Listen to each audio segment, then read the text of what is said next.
Halo teman-teman, masih bersama Ira Gita Sembiring di sini dalam acara podcast Point of View Podcast, tempatnya opini kamu. Boleh tepuk tangan? Seru banget ya, ini aku kayaknya selalu ada di setiap episode deh. Gak ganti baju ya? Gak ganti baju. Masih bersama Ira dan teman-teman yang ada di sini, masih juga dengan Bang Harold Pardede di sini. Ya, kita masih bakal ngomongin tentang love, sex, and dating. Dan episode kali ini seru banget, nggak seru sih. Kayaknya bakal menjadi hal yang, menarik banget. Kita bakal let's talk about sex. Main di pinggir jurang ya. Selamat datang untuk Hombar yang baru pertama kali bergabung bersama dengan kita. Jadi kita memang selalu membuka ruang ya untuk teman-teman Permata yang mau ikutan di podcast juga boleh banget. Kita saling sharing point of view. Oke, karena hari ini kita ngomongin seks. Langsung ini ya, agak berat ya. Aku pengen tanya dulu ya ke dua teman aku di samping ini. Menurut teman-teman, seks itu apa sih? Dari Aku dulu. Kalau menurut aku pribadi sih, seks itu tuh lebih ke arah perbedaan antara alat reproduksi pria dan wanita. Tapi kalau misalkan kita ngomongin lebih lanjut terkait dengan perilakunya, itu bukan seks sih, lebih ke seksual. Jadi itu yang perilaku yang kita lakukan ketika kita misalkan mau melakukan bereproduksi atau misalkan kita ingin melakukan merealisasikan kepuasan kita sendiri. Kalau aku sih mikirnya gitu sih, Kak. Oke, jadi seks itu adalah perbedaan jenis kelamin, tapi seksual itu adalah aktivitas untuk memuaskan diri sendiri ataupun untuk bereproduksi. Oke, betul. Oke. Kalau dari Hombar gimana, Bar? Kalau dari Hombar, kalau dari aku sendiri, ya setuju tadi perbedaan seks itu perbedaan pembeda untuk jenis kelamin. Terus kalau untuk biologinya ya untuk kepuasan biologi, untuk kepuasan biologi yang bisa dilakukan sendiri atau bersama orang lain. Oke, ini kalian masih aman ya jawabannya ya? Jawaban Google. Iya, ya, jawaban Google. Mama papaku nonton. Nanti kalau website ada pendeta yang ngamanin. Gak apa-apa, tenang aja, nanti aku akan bertanya lebih dalam lagi ya. Nah, kalau untuk pendeta gimana? Seks itu apa dan benar nggak sih itu memang kebutuhan yang harus dipenuhi pendeta, seks itu? Kenapa kalau saya jawabannya pasti mau Alkitab terus ya, sebenarnya nggak juga kan. Cuma ya bagusnya tadi teman-teman udah jawab secara definisi umum. Ya seks itu kan sebenarnya betul yang tadi disampaikan jenis kelamin sebenarnya kan. Tetapi kalau aktivitasnya seksual itu adalah anugerah yang diberikan Allah sebenarnya. Sama kayak kita ngomong itu nggak tahu kapannya datang, tiba-tiba udah ada dalam hidup kita kan. Terkhusus di dalam masa-masa kita beranjak dari remaja menuju dewasa itu semakin terasa kan. Sebenarnya itu hasrat dan anugerah yang diberikan Tuhan pada kita. Ya tujuannya satu, menghasilkan keturunan sebenarnya. Dan kalau sudah menghasilkan keturunan, sebaiknya dilakukan di pernikahan. Iya, masa mau punya anak masih pacaran, ya kan? Jadi jangan. Itu definisi singkatnya lah.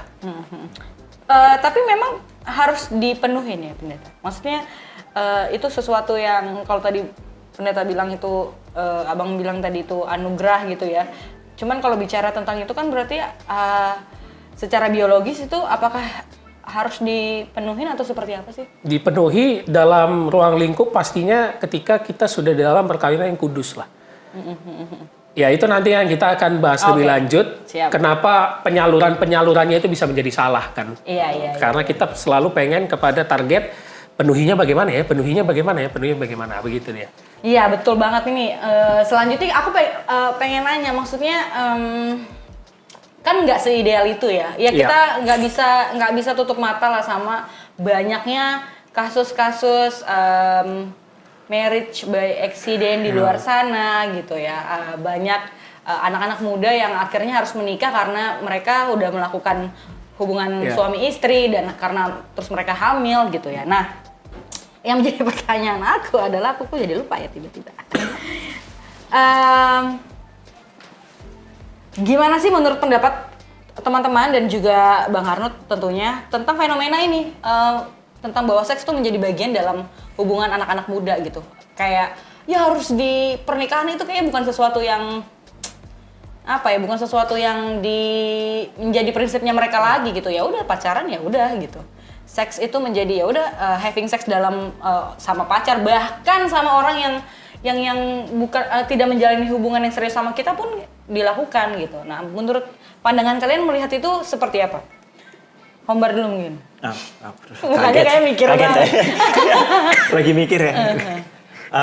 Fenomena anak muda ya, tentang pacaran mereka, tentang seks dalam hubungan pacaran mereka udah bukan hal yang tabu lagi ya. Jadi kenapa ya? Alasannya mungkin disclaimer dulu, ini pengalaman teman-teman aku yang memang Oke. yang memang udah cerita gitu. Kenapa bukan hal yang tabu lagi buat mereka? Lebih ke pengaruh terbesarnya, mungkin nggak semua, pengaruh terbesarnya itu perkembangan zaman yang semakin kesini sih gitu. Pengetahuan mereka yang semakin luas, akses untuk cari tahunya semakin mudah ya kan, internet di mana-mana. Itu yang bikin mereka, itu yang bikin rasa penasaran mereka muncul, akhirnya memaklumi hal itu di hubungan pacaran mereka. Bukan cuma sama pasangan ya, kita juga kenal yang namanya having sex atau making love. Making love itu yang udah berdasarkan cinta lah ya. Having sex yang memang tanpa rasa cinta, yang hanya mau kepuasan aja, yang istilahnya gitu ya. FWB gitu, quickie, one night stand. Apa tuh quickie? Aku nggak tahu ya. Wiki. Kan itu juga bisa kan, yang orang sekarang kenalnya FWB-an gitu. Oke. Ini kayaknya Hombar banyak tahu ya tentang hal-hal yang begitu. Teman-temannya Hombar banyak cerita. Teman-temannya Hombar banyak cerita. Oke. Iya. Karena memang rasa penasaran Rasa ya. penasaran. Oke. Kalau dari Friska gimana? Kalau dari aku tadi pertanyaannya boleh dibilang Kak? Tentang distract aku sih sama ceritanya teman-temannya Hombar. Tentang fenomena seks itu menjadi bagian dalam hubungan anak-anak muda zaman sekarang. Kalau misalkan pandangan aku ya, sebenarnya kalau misalkan itu sebenarnya faktor lingkungan juga sih. Kalau misalkan kita tuh ada di lingkungan yang menormalisasikan hal tersebut, pasti akan muncul perasaan dalam diri kita tuh kayak, oh ternyata banyak juga ya yang ngelakuin. Berarti seharusnya itu hal yang wajar nggak sih untuk dilakuin? Biasanya kan kita akan muncul pikiran kayak gitu. Karena kalau misalkan, aku mau bilang teman-teman aku ntar dibilangin ikutin Hombar gitu. Tapi ini bener teman-teman aku. Kalau teman-teman aku tuh memang mereka tuh menormalisasikan hal itu karena mereka beranggapan bahwa seks itu dalam suatu hubungan adalah bentuk komunikasi mereka secara fisik. Oke. Mereka selalu bilang gitu. Jadi ibaratnya sebenarnya kan seks itu kan adalah hubungan intim yang dilakukan suami dan istri. Kita kan nggak cuman make love atau having sex ya, tapi kita tuh ada penukaran energi juga. Jadi menurut aku tuh sesuatu yang sangat intimate yang seharusnya kita nggak lakuin sebelum waktu yang tepat. Nah, kalau menurut aku sendiri sih, aku nggak memandang seks itu adalah suatu bagian yang paling penting dari sebuah hubungan sih. Karena aku selalu berpikir yang paling penting adalah komunikasi. Karena kalau misalkan kita emang serius dan kita akan menikah terus sampai kakek dan nenek, yang kita andalkan untuk mempertahankan suatu hubungan tuh bukan seksnya, tapi cara kita berkomunikasi. Karena kalau misalkan kita udah tua nih kakek nenek, nggak mungkin dong ya kita rutin melakukan hubungan seksual. Udah tua, nggak mungkin, capek gitu kan. Udah bukan umurnya lagi. Jadi apa obatnya? Komunikasi. Jadi kalau misalkan ada yang bilang seks itu bagian penting, iya penting ketika kita sudah menikah dan menjadi bagian yang tidak terpisahkan. Tapi yang paling penting itu bukan itu, tapi bagaimana cara kita berkomunikasi dengan pasangan kita sih. Gitu. Kalau menurut aku. Kalau gimana? Kalau Bang Harul sepakat nggak dengan bahwa apakah sudah menikah gitu ya? Apakah benar seks itu bagian dari komunikasi, khususnya mungkin dalam pernikahan? Mananya gimana? Betul, itu betul ya. Karena, tapi bukan yang terutama. Kalau saya meyakininya seks bukan terutama sekalipun dalam pernikahan. Jadi bukan kewajiban gitu aja. Kan banyak orang bilang gini, kenapa rumah tangga bermasalah? Masih lagi kurang seksnya. Enggak juga kan, bukan itu yang terutama, tapi banyak faktornya. Tetapi betul yang dikatakan tadi, bahwa faktor zaman ya, era modern yang terus berkembang ini membuat kita udah nggak punya pegangan aturan lagi. Sehingga semua dianggap bebas dan terserah saya, ini yang saya rasa benar, itu yang kamu rasa benar, jadi kita beda di jalan, kami bisa having sex sebelum nikah, kalau kamu mau nunggu nikah, ya terserah juga, itu peganganmu. Jadi inilah pentingnya bukan hanya gereja atau hamba Tuhan, tapi keluarga, itu kan dimulai di keluarga itu. Bapak, ibu, suami, istri harus menerapkan aturan kepada anak-anaknya dari dini dan memberikan pembelajaran. memberikan pembelajaran ini yang sering dianggap tabu nih. Janganlah masa ngomongin seks sama anak kita, nggak Iya bagus ini. sih. Nah, ini menjadi penyakit nih kan. Benar. Sehingga dia nanti taunya dari mana? Dari Seperti luar. tadi dijawab, lingkungan. Dan dari lingkungan gimana? Udah deket sama dia, praktek. Nah, itu yang bahaya. Jadi harus betul-betul kita jaga, tetapi ini bisa jadi ambigu. Bagaimana kalau sudah terjadi dan penanggulangannya ketika dia bertobat? Nah, itu kan bisa lagi ada topik yang bisa kita bahas. Bukan berarti orang yang sudah jatuh dalam seks bebas ya hancur hidupnya, tidak bisa diselamatkan atau tidak bisa diterima di lingkungan, enggak juga kan? Artinya memang dari dini, gereja, orang terdekat, orang tua, keluarga, sekolah itu harus betul-betul memberikan pembelajaran. Oke. Nah, ini pertanyaan aku, Bang Arul. Kalau misalnya ada pasangan muda, dia belum nikah tapi sudah melakukan hubungan seks, itu dampaknya seperti apa sih? Aku pengen tahu deh. Apa yang terjadi kepada kita gitu ya? Misalnya kita sudah melakukan hubungan seks di luar pernikahan, apa sih yang terjadi? Baik itu secara psikis mungkin, secara kerohanian kita atau seperti apa? Nah, ini sama nih. Saya punya teman. Wah, Nggak boleh dong, masa mereka dua dong. Masa kita doang yang punya teman. Masa Bang Arnold gak punya temen kan? Punya lah temen. boleh. Jadi cowok ya, teman saya cowok, memang orangnya bandel. Gonta-ganti sebelum nikah. Begitu nikah, 5 tahun pernikahan, dia curhat sama saya. Dia tidak bisa melupakan semua yang sudah pernah sama dia dulu sebelum nikah. Itulah bahayanya kalau sebelum nikah dilakukan hubungan seks. Oh, berarti pengaruhnya sampai ke pernikahan. Pengaruh. Dan terakhir dia jujur sama istrinya. Mereka lagi pemulihan. Puji Tuhannya tidak berpisah, tapi lagi pemulihan. Dia jujur, selama ini saya tidak pernah menikmati kamu. Bla bla bla bla. Karena saya dulu sama yang lebih cantik dari kamu, lebih langsing, lebih ini. Jadi perbandingan gitu ya pendeta. Betul. Itu bener sih Kak, aku setuju sih. Karena temen aku juga ada yang kayak gitu. Temen aku. Iya. Oke. Teman-teman kita. Teman-teman kita, padahal teman kita banyak ya. Dia juga gitu. Ini dia belum maksudnya dia tuh belum sampai ke tahap pernikahan. Ini baru, jadi dia tuh punya pacar, dia udah ngelakuin sama pacarnya, terus putus dan dia punya pacar baru. Dia membandingkan, dia melakukan komparisi bahwa dia nggak kayak mantan gue nih gitu. Dari misalnya ini nggak cuma soal apa ya, gimana cara ngomongnya ya, aduh saya salah ngomong nih. Dari berbagai macam aspek yang mungkin sebagai faktor pendukung dalam berhubungan seksual itu, dia ngerasa bahwa cowok yang sekarang ini tidak sejago pacarnya yang dulu, dan itu ngaruh ke apa namanya, ke hubungan mereka. Jadi ibaratnya pasti akan ada momen di mana teman orang ini tuh akan kayak membandingkan, terus misalkan juga dia akan menuntut pasangannya oh kayak gini dong, kalau lo nggak kayak gini gue nggak bisa nih, gue tidak mencapai titik kepuasan gue nih gitu. Jadi itu sebenarnya juga bumerang buat diri sendiri sih kalau kita suka ganti-ganti. Psikologisnya jadi bermasalah juga. Gitu. Psikologisnya pasti akan bermasalah, dan memori ya, teringat-ingat dengan yang dulu-dulu itu pasti terjadi. Ya, jadi berarti sangat mempengaruhi kepuasan kita sama pasangan kita nanti gitu ya, ketika kita sudah melakukan itu di luar pernikahan. Betul. Dan sangat bahaya. Jadi kalau misalnya nanti kita mau bahas lagi tentang pernikahannya, itu seks dalam pernikahan mungkin bisa lebih mendalam lagi, dan dampaknya tuh bisa ini lagi gitu ya. Jadi teman-teman, jadi kita tahu nih bahayanya. Tapi kalau sebentar, kalau aku pernah ini sih, Bang, kayak seks itu kan selain apa namanya, selain tubuh kita yang bersatu ya dengan pasangan kita, ada roh juga yang bersatu, yang itu yang akhirnya membuat kita jadi, makanya kebanyakan misalnya ada perempuan gitu ya, dia misalnya sudah melakukan itu sama pacarnya, terus jadinya dia nggak mau pisah gitu, pendeta. Jadi kayak ya udah, karena dia ngerasa tidak berharga, jadi keberhargaan dia. Nah kalau Abang sendiri melihatnya gitu gimana Bang? Khususnya untuk para perempuan sih. Iya, korban kan, pasti jadi korban gitu. Dia udah memberikan segalanya, tapi akhirnya ditinggal. Nah inilah kan jeleknya para pria-pria, oknum-oknum lah ya, oknum-oknum pria hidung belang kan, oknum. Kirain hombar. Ternyata hanya mau mencicipi, iya kan. Sesudah itu hilang tanpa kabar. Kalau yang dicicipi mentalnya nggak kuat, waduh, banyak kejadian bunuh diri. Iya. Itu bahaya sekali itu. Makanya orang tua juga harus perhatiin tuh kalau anaknya udah mulai aneh-aneh, diam-diam sendiri, wah ini udah ada masalah nih berarti ini.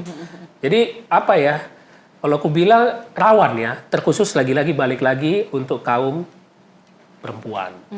Janganlah untuk gitu-gitu, jangan, bahaya itu. Kalau sorry kita akan ngomong nih soal keperjakaan dan keperawanan. Kalau cowok tuh nggak ada masalah, mau hilang kapan juga, iya kan? Mau dengan siapa hilangnya juga. Kalau cewek pasti itu akan dikenang terhadap orang yang pertama kali dengan dia. Nah itu bahayanya. Apalagi dilakukan berulang-ulang.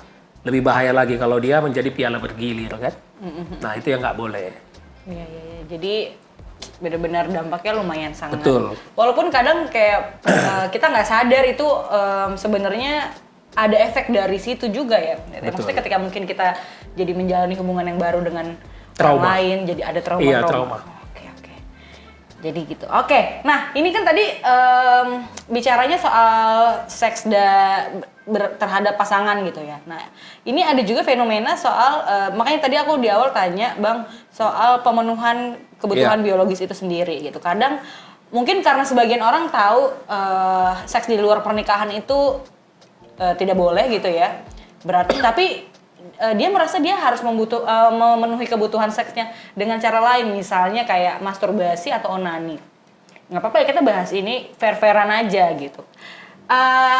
Apakah itu dosa kalau menurut Bang Harold sendiri? Karena masih banyak di luar sana pasti anak-anak muda yang nggak ngeh gitu. Sebenarnya karena kan berpikirnya loh, yang penting kan gue tidak melakukan ini bersama pasangan gue gitu, tidak melakukan ini di luar pernikahan gitu.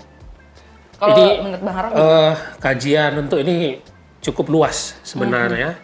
Kita harus punya pegangan, boleh mau pilih dosa atau enggak terserah kita. Jadi kalaupun ada teman-teman yang menonton merasa itu nggak dosa, balik lagi itu pegangan Anda. Karena bisa dikaji dari teologis, etis, medis. Jadi banyak sekali ya. Mungkin kalau yang medis bilang itu wajar, ya kan? Walaupun ada juga sih ya ilmu kedokteran bilang itu tetap salah dan dosa karena begitu banyak penelitian soal itu. Tapi kalau secara teologis semua juga mulai dari bapak-bapak gereja dan tokoh reformasi meyakini itu dosa.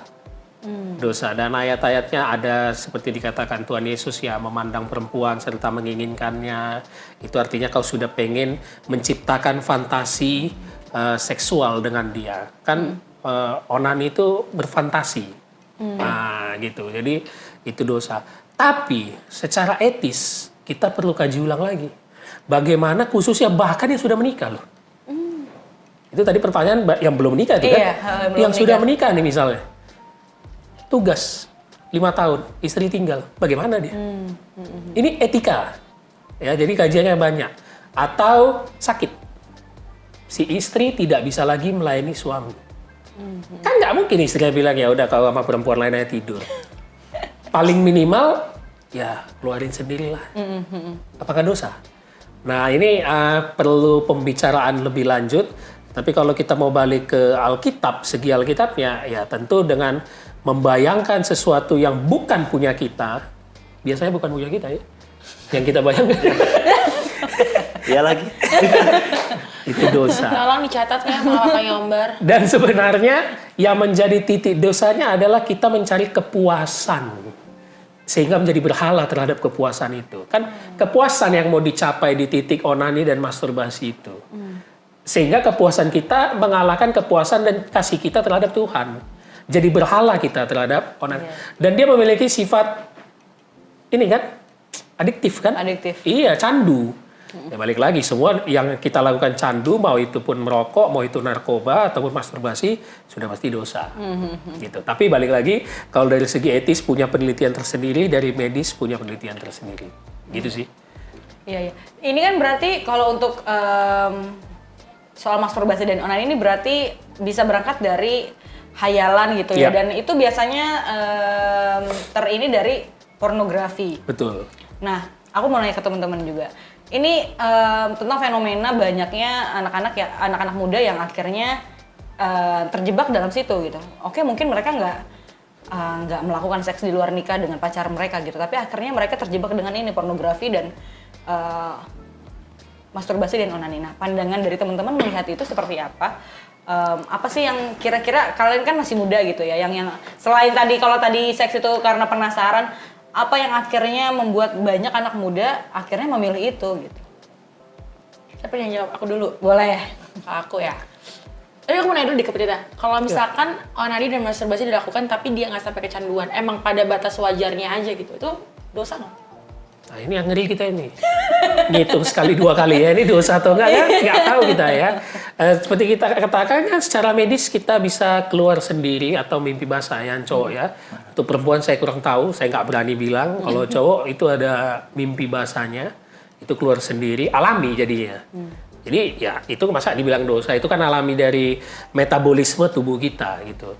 Tapi kalau sekali 2 kali tadi, Tidak sampai kecanduan gitu maksudnya, itu dosa nggak? kayaknya jarang nih. Oh jadi kebanyakan kecanduan. Ini ngapain ya sekali 2 kali aja gitu loh. Iseng gitu misalnya.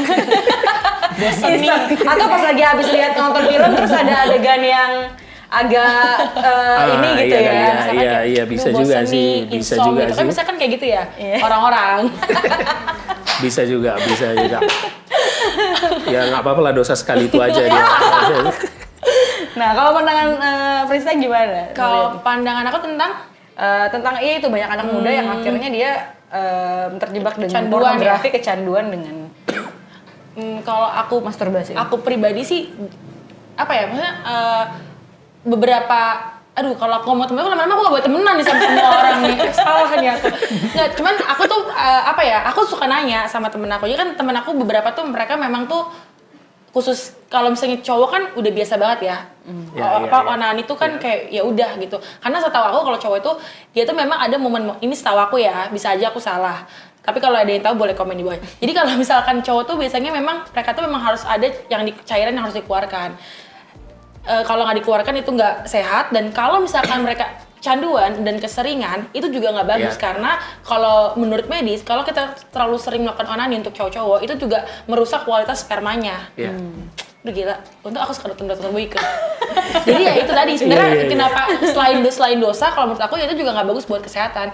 Kalau misalkan kualitas spermanya ntar jadi menurun, ya itu nanti balik lagi kalau ketika kita ingin udah menikah dan ingin melakukan reproduksi, ya pasti mungkin akan ada kesulitan. Nah kalau misalkan aku sendiri, kalau buat cowok tuh aku udah biasa, tapi kalau cewek tuh aku tuh suka bingung gitu lah. Kalau cewek-cewek tuh masturbasi, aku suka nanya sama temen aku yang melakukan itu, kok bisa sih, gimana sih caranya? Karena aku nggak ngelihat aku nggak ngerti dan nggak paham kenapa ngelakuin hal itu gitu. Karena aku nggak pernah dan tidak pingin mencoba juga sih.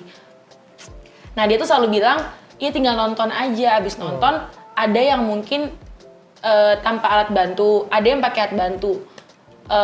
Misalkan dia beli alat bantu. Iya, beli alat bantu. Aduh, aku mau ngomong eksplisit nggak enak. Beli alat bantu. Dan ya udah gitu. Dan dia jadi kecanduan karena dia biasanya kecanduan tuh yang pakai alat bantu, karena kan mungkin rasanya mirip kali ya dengan praktik langsung, dan itu juga jelek sih karena ketika dia punya teman-teman aku kenapa sih sebelum nikah semua jadi jelek nih. Jadi pas dia punya pacar dia ngelakuin nih pendeta nih sama pacarnya, dan dia membandingkan pacarnya dengan alat. Itu kan sebenarnya kayak iya karena dia ngerasa kayak kalau dengan alat itu tuh lebih puas ya? Kenapa dia lebih puas dan dia jadinya kecanduan? Karena dia bilang dia bisa menentukan sendiri titik-titiknya. Karena dia udah tahu kan titik-titiknya. Dia lebih terangsang di area-area mana. Sedangkan kalau sama pacar atau sama suami, mungkin kadang ada beberapa pasangan yang tidak bisa mengomunikasikan bahwa aku tuh di sini. Nah gitu. Jadi jadi selalu kalau membandingkan dengan orang lain kan masih subjeknya masih manusia. Tapi kalau sama alat kan kayaknya gitu. Dan kadang-kadang bahkan ada teman aku yang dia udah menikah dan dia masih, jadi pas sama suaminya dia juga pakai alat bantu itu untuk itu tadi aku bilang, karena pada saat sebelum dia menikah dia sudah terbiasa dengan alat itu sambil nonton porn video gitu loh. Jadi kalau menurut aku pribadi itu memang sesuatu yang gak baik sih, apalagi kalau sampai kecanduan. Karena itu long term sih. Betul. Impactnya bisa ke diri sendiri secara medis, dan bisa juga ke pasangan kita nantinya. Kan gak enak dong dibanding-bandingin terus. Iya. Kalau aku sih gitu ya. Ini sebenarnya ya kayak kalau ngomongin seks itu berarti sesuatu yang agak jelimet ya. Makanya mungkin ini untuk khususnya untuk adik-adik mungkin yang masih remaja-remaja, teman-teman kalian harus punya banyak informasi sih untuk tahu tentang ini sebelum melakukannya, karena dampaknya bisa sangat-sangat berpengaruh untuk masa depan kalian gitu. Nah, ini kita coba tanya kaum yang tadi diomongin ya, si laki-laki ini ya. Kalau dari perspektifnya laki-laki melihatnya seperti apa sih? Dinilai walaupun sebenarnya perempuan juga banyak loh yang akhirnya terjerumus dengan pornografi dan masturbasi itu. Nah, tapi kita mau tahu nih perspektifnya Hombar tentang banyaknya anak-anak muda, baik itu laki-laki, perempuan, tentang pornografi dan si masturbasi online ini seperti apa sih? Dari aku sih sebenarnya gini, kalau kita tarik mundur di penjelasan yang tadi, kenapa akhirnya sekarang anak-anak remaja sekarang terjerumus ke having sex dan lain-lain, itu karena perkembangan zaman itu juga mengikuti sebenarnya. Ini berdasarkan riset ya, benar. Ini berdasarkan riset. Waduh, udah riset dulu nih. Kalau memang sekarang justru having sex lebih banyak dilakukan daripada kecanduan pornonya gitu, gitu. porn video, karena memang ya itu dibilang having sex itu udah bukan hal yang tabu di kalangan anak remaja sekarang gitu. Bahkan untuk mencari yang bukan pasangan pun bisa gitu. Untuk bergaul sama teman pun kalau sudah dipengaruhi kandungan tertentu itu udah kecanduan juga pasti gitu. Jadi nggak selalu tentang porn video. Tapi kalau menanggapi fenomena kayak gitu, itu sebetulnya ya balik lagi ke teman-teman yang tadi. Aku pernah waktu sekolah melihat mereka di kelas. Waduh. Menayangkan itu gitu. Menayangkan, oke. Bukan melakukan ya. Bukan. Pakai proyektor, nobar. Waduh.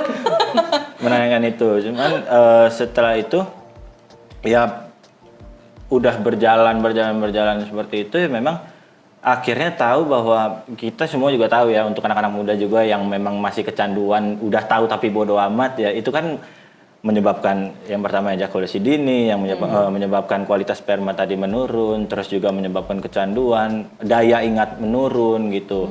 Bahkan lebih parahnya lagi IQ-nya juga ikut terganggu kalau kayak gitu, kualitas IQ-nya gitu. Jadi ya sudahlah, yang sudah kecanduan cari obatnya, cari solusinya aja lah gitu. Nikah deh kalian. Nikah juga belum tentu sembuh ya, belum. Sedihnya halal. Iya. Tapi aku mau nanya deh, kalau misalkan dulu lupa lagi aku nanya apa jadinya, Hombar sih. Kalau misalkan kayak porn itu kan juga sebenarnya kita tuh pingin cobain kayak berhubungan seksual tuh kan karena kita awalnya nonton dulu nggak sih? Biasanya kan jadinya kayak rasa penasarannya tuh tinggi gitu. Kenapa sih bisa kayak gitu? Kalau menurut Pendeta sendiri sebenarnya nonton film porno tuh, kalau kita nonton doang tuh gimana? Maksudnya katanya bukan film porno deh, misalnya kita nonton film nih, terus nggak sengaja ada adegannya tuh. Sebenarnya tuh gimana ya, Pendeta? Dosa nggak sih kalau kayak gitu? Kita kan nggak ada niat nih buat nonton porn video, cuman lewat aja gitu. Nggak mungkin. Kan dia akses itu. Enggak dong, maksud aku misalkan nonton film nih. Film beda sama porn video. Gitu. Kalau nonton porn video, Video ada website-nya. Waduh, misalkan Butuh akses. pakai VPN aja. Enggak. Di Twitter juga banyak. Riset. Di Twitter 2 menit doang. 2